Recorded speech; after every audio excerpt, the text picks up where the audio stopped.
महाभारत में कर्ण भले ही अधर्म के साथ खड़ा रहा, लेकिन उसने अपना मित्र धर्म नहीं छोड़ा। उसने उस दुर्योधन का साथ दिया जो महाभारत का सबसे बड़ा विलन था। और कर्ण ये बात जानता था, लेकिन कर्ण ये भी जानता था कि दुर्योधन ने कर्ण का साथ उस समय दिया था जब भरे समाज में कर्ण को नीच, छोटी जात वाला, सूत पुत्र कह के अपमानित किया जा रहा था। तब दुर्योधन ने कर्ण का हाथ पकड़कर उसे अपने साथ बिठाया और उसे एक देश का राजा घोषित कर दिया ताकि वो कंपटीशन के लिए एलिजिबल हो जाए।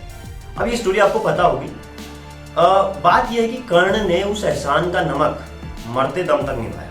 और मैं ये रेफरेंस इसलिए दे रहा हूँ यार कि जब नमक अदा करने की बात आती है ना, तो पाकिस्तानी आर्टिस्ट कर्ण की तरह अपने देश का नमक अदा करना चाहता है। अब देखो, पेट्रियोटिज्म का सबूत ना सरहद पे जाके तोप गोली चलाकर ही नहीं दिया जाता, बल्कि हमारा हर एक वो कदम जिससे देश को मजबूती मिलती है, देश को बल मिलता है, वही पेट्रियोटिज्म है। ऑपरेशन सिंधु जब भारत ने लॉन्च किया था और पाकिस्तान के तमाम जगहों पे टेररिस्ट कैंपों को डिस्ट्रॉय किया था, तो पाकिस्तान के तमाम वो आर्टिस्ट जिन्होंने भारत में काम किया है, जिनकी फिल्में भारत में रिलीज हो चुकी है, कईयों की रिलीज होने वाली थी और कई फिल्में साइन कर चुके थे, उन्होंने भारत की इस ऑपरेशन को बहुत भला बुरा था। उन्होंने ट्वीट्स डाले, इंस्टाग्राम पे स्टोरी डाली, पोस्ट डाले, उन्हें जो कहना था उन्होंने कहा और पाकिस्तान के लिए स्टैंड लिया। अब इनमें कुछ नाम आप जानते भी होंगे। इसमें फवाद खान है, माहिरा खान है, मावरा हुसैन है, हानिया आमिर है। अब ये तमाम वो लोग हैं जो भारत में काम कर चुके हैं और भारत में इनको लोग जानते हैं, अच्छे खासे नंबर्स में इनकी फॉलोइंग है। लेकिन इन्होंने ऑपरेशन सिंधु के बारे में भारत को क्रिटिसाइज करा था। अब इसमें किसी ने इस ऑपरेशन को कावर्ड कहा, किसी ने शेमफुल कहा, किसी ने कहा कि हम देख रहे हैं कि भारत अभी क्या कर रहा है। देखो, भारत में काम करना पाकिस्तानी आर्टिस्ट के लिए किसी लॉटरी खुलने से कम नहीं है। और ये सारे आर्टिस्ट भली बात ये भी जानते होंगे कि भारत के खिलाफ अगर अनाप शनाप बोल दिया तो उसके रिपरकशन बहुत निगेटिव होंगे। लेकिन यार इन लोगों ने ऐसा कुछ भी नहीं सोचा।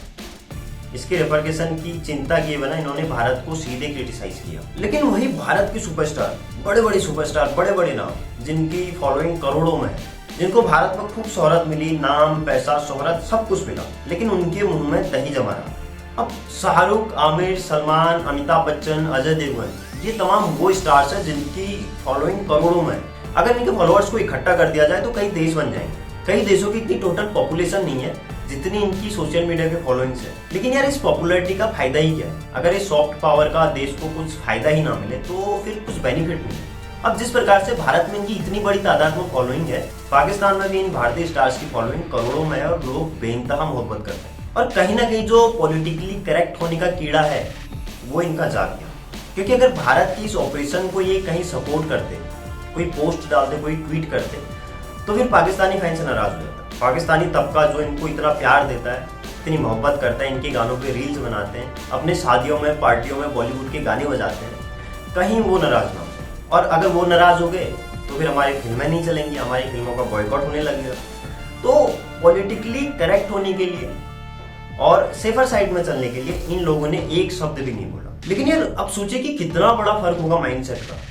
एक तरफ वो आर्टिस्ट है जिनके देश की फिल्म इंडस्ट्री, सिनेमा इंडस्ट्री लगभग चौपट है, लगभग खत्म है। अगर उन्हें नेम, फेम, पैसा, ब्रांड वैल्यू कुछ भी बढ़ानी है तो उनको पड़ोस में झांकना होगा, उनको भारत की तरफ देखना ही होगा। तब जाके ग्लोबल लेवल पे पॉपुलैरिटी बढ़ेगी, रिकॉग्निशन मिलेगी, ब्रांड वैल्यू बढ़ेगी और पैसा मिलेगा। और यार वो हमारे वाले स्टार्स, वो बड़े बड़े फिल्म स्टार जिनको भारत में मेगा स्टार की लिस्ट में शुमार किया जाता है, जिनकी रीच मिलियंस में है, जो ग्लोबल फेस है, और उनकी चुप्पी बहुत कुछ बयां कर गई इस बार। ऐसा हम पहले भी कई बार देख चुके हैं, लेकिन इस बार देश युद्ध के मुहाने पे खड़ा था। लेकिन इन तमाम लोगों ने देश के समर्थन में, ऑपरेशन सिंदूर के समर्थन में एक भी पोस्ट नहीं की। अब समझ नहीं आता है ये कैसा दोगलापन है, ये कैसी लाचारी है, कितना लालच भरा पड़ा है। सब कुछ तो मिला हुआ है आपको, इस मुकाम पे पहुंचने के बाद भी कितना लालच आपके अंदर भरा पड़ा है। जिस देश का नमक खाया है, जिस देश की मिट्टी से आप इतने बड़े बने हो, उसके सपोर्ट में आप खड़े तक नहीं हो सकते। कभी तो उस देश के लिए खड़े हो जाओ, कभी तो उस देश का नमक अदा करो, कभी तो उसके समर्थन में खड़े होकर जय हिंद का नारा लगा दो, ना शुक्रो। और थू है ऐसी जिंदगी में, कौन याद रखता है? कोई याद नहीं रखता। कितने आए, कितने गए, कईयों ने शोहरत कमाई, नाम कमाया, दौलत कमाई, लेकिन ये देश आज भी शहीदों के उस बलिदान को सीने पे मेडल की तरह टांग के रखता है, जिन्होंने देश के लिए जवानी मिटा दी, खून का कतरा कतरा दे दिया और जिंदगी दे दी। अब कब तक बोलोगी कि आर्टिस्ट का कोई धर्म नहीं होता, कोई सरहदें नहीं होती, कोई बाउंड्रीज नहीं होती? सरहद के उस पार वाला आर्टिस्ट अगर अपने देश के लिए स्टैंड ले सकता है, अपने देश के लिए बोल सकता है, भले उस देश के हाथ हजारों मासूमों के खून से रंगे हुए हों, लेकिन वो आर्टिस्ट इतना गणित नहीं लगाता, उसका गणित सीधा साफ है कि जहां का अन्न खाया है वहीं का गाएंगे।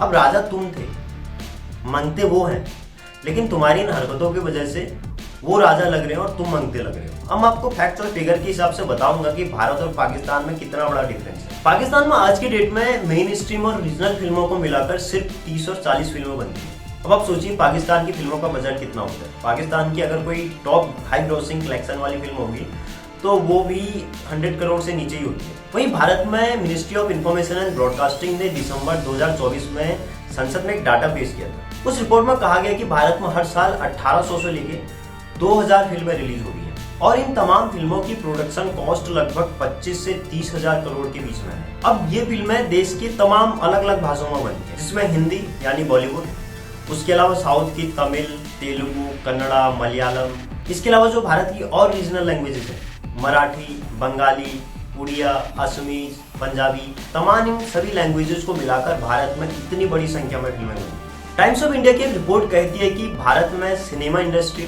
टीवी इंडस्ट्री और तमाम जो ऑनलाइन स्ट्रीमिंग प्लेटफॉर्म है, जैसे नेटफ्लिक्स हो गया, हॉटस्टार हो गया, प्राइम वीडियो हो गया, या फिर जो तमाम ऑनलाइन वीडियो सर्विसिंग है, इन तमाम प्लेटफॉर्म को मिलाकर भारत में 2024 में 60 अरब डॉलर का कारोबार हुआ था। अगर इस 60 अरब डॉलर को हम रुपीज में कन्वर्ट करते हैं तो 5.25 लाख करोड़ का बिजनेस। और साल 2024 में जो सिर्फ हिंदी फिल्मों से कमाई हुई थी वो थी 9,940 करोड़ रुपए। अब आप इन फैक्ट्स और फिगर्स से अंदाजा लगा सकते हैं कि भारत और पाकिस्तान का जो स्क्रीन इंडस्ट्री है, स्क्रीन सेक्टर है, उसमें कितना बड़ा फर्क है। मतलब जमीन आसमान से भी ज्यादा का फर्क है। अब आप अंदाजा लगा सकते हैं कि जमीन आसमान के इतने बड़े डिफरेंस के बाद वो कौन आर्टिस्ट हैं जो अपने देश के लिए खड़े रहे, जिन्होंने अपने देश का नमक अदा करा, और वो कौन थे जो एहसान फरामोश बने, जिन्होंने देश के लिए आवाज नहीं उठाई, जो बिल्कुल चुप्पी साध के बैठे रहे। और ये याद रखना, ये समाज ना भूलता नहीं है, ये समाज अब याद रखता है, सारी चीजें ऑनलाइन प्लेटफॉर्म पे सेव हो जाती है। और आप लोगों की चुप्पी ने इस बार बहुत राज खोल दी, बहुत चीजें एक्सप्लेन कर दिया, बहुत चीजें क्रिस्टल क्लियर साफ हो गई, और ये देश इस चीज को याद रखिए।